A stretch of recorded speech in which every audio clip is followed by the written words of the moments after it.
Normal entrance was closed, or impassable.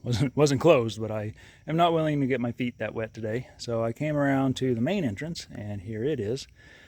And it is no better. In fact, it's worse. So that's cool. I'll just not do that portion of the ride. I'm going to take a second and just talk about this new stem that I have recently acquired and am using. It's the Cane Creek eeSilk. It is a suspension stem. I've been extremely happy with it so far. I was using a Redshift suspension stem that I was also happy with, but the nice thing about this is there is a soft versus firm setting, and down here, pay no attention to my stem bag, but right there is the elastomer for the suspension stem. So you can change it externally. You just unscrew this little bolt up here, right there. You unscrew that little bolt, you remove that little insert, you can change the elastomer and put the new one in, tighten it all back up, and I can literally do it in 2 minutes, basically taking my time. Versus the Redshift, I would have had to have removed my mount. I would have had to have removed my faceplate. Take off the handlebars, put them down, change the elastomers from the inside. I always seem to fidget with the screw, getting it back in.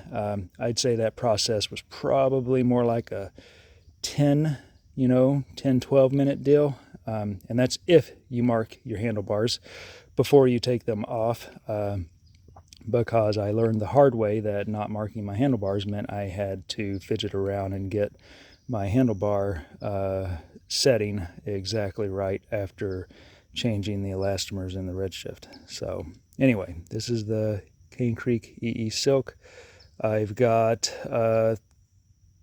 over about 350 miles on it, using the very firmest elastomer. Today I'm just out doing a 30-mile ride, but I switched the elastomer last night to the second firmest. I have some riding in Tennessee coming up, and it's a lot more technical, rough riding than what we have here in Florida. So I'll be doing 150 or so miles over the course of the weekend, next weekend, and trying this little softer elastomer out before taking it up there. Anyway, I'm gonna get back to riding. I'm not going to ride that way. I'm going to ride that way and meander back towards home.